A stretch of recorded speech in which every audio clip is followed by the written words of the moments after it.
re-engaged the hollow transmitter, sending a piercing signal through the cosmic void to reach his cousin. Michael, I need your help. Zinthar welcomes the strongest, but darkness lingers like an uninvited shadow. I can feel it, rising amidst the glory. It was a risk, but the urgency of the message boiled over his initial hesitance. The tournament was not just a showcase of skill, it was a battleground for vengeance, echoing rumors of past grudges revived in this ancient arena. Michael arrived within the week, confidence etched in the lines of his face, but disappointment dripped from his voice. You of all people should not need anyone's assistance, James. What haunts you? James, holding the trinket of their lineage, a delicate orb glowing beneath his fingertips, breathed in the gravity of his responsibility. My past catches up to me, and the sins of our forebears dance mockingly in the shadows of Zinthar. I need you, Michael. The arena will be alive with aggression, and I fear not just the fighters, but those who seek to manipulate from the shadows. We must not pay homage to the legacy of hate that has long haunted our family. Chapter 2, Echoes of History. Zinthar unfolded under a tent of night, cities sprawled under the shimmering embrace of two moons, cloaked in fleeting whispers of history.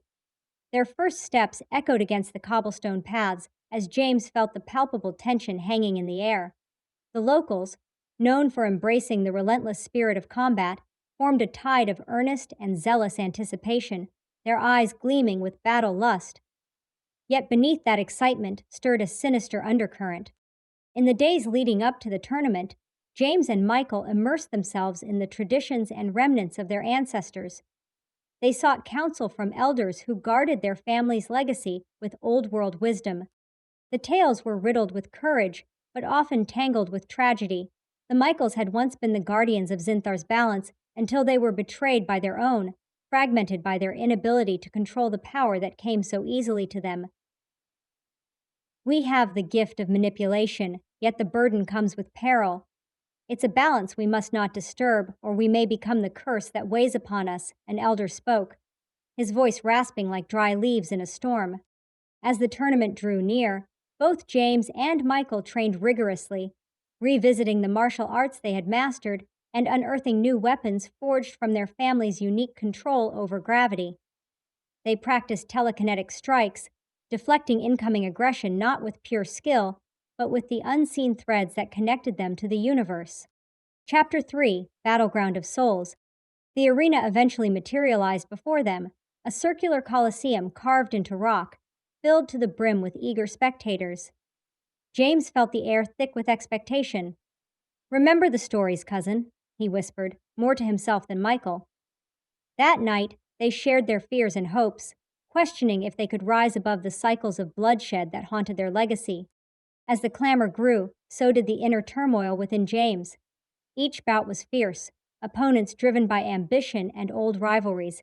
He fought with his physicality, but the true battle lay buried in the folds of his lineage. What if he failed? Could he woo his past? Then came the final day of the tournament, a dazzling spectacle of light and fury. Each fighter bore scars, both external and internal, reflective of a history that never seemed to fade. But in the ring with him stood a figure familiar yet foreboding, a warrior wearing the emblem of a fallen rival, the symbol of their family's betrayal etched into his skin, the embodiment of what their bloodline had entangled with. As the match commenced, James felt the weight of generations pressing down. Every move he made rippled with anger and sorrow, yet he also felt Michael's presence, the warmth of the connection beneath layers of anxiety. Chapter 4, Gravity of Choices. With the arena echoing their strikes and shouts, James entered a trance of clarity. He tapped into the ancestral energy flowing through him, allowing it to fuel a well of determination. He had to remember their teachings. It was not just about fighting. Winning meant rising from the pit of hatred and despair that had laid waste to their history. The fighter lunged, but James anticipated the movement with a grace that bloomed from within. In a moment of synchronization and precision, he seized control over gravity itself, deflecting the strike and sending his opponent tumbling backwards. The audience roared, gasping at the display of power filled with elegance. The realization washed over him. Every attack was not just a collision of bodies, it was a dance, a manipulation of fate shaped by the choices he made. He could choose to release the cycle of violence, he could choose to heal. Chapter 5 Rising from Ashes. With the final blow, James emerged victorious, but it wasn't the glory that ignited his spirit. Rather, it was the echoes of understanding that reverberated within him. He searched amongst the faces of the crowd, hoping to connect beyond the disdain his family had cultivated over centuries. There, amidst the chaos, he locked eyes with his opponents. A silent plea echoed between them, an acknowledgement of their intertwined fates. As they journeyed back home in the starship, the stars reverberating around them like a cosmic symphony, Captain James Michaels mused over the prologue.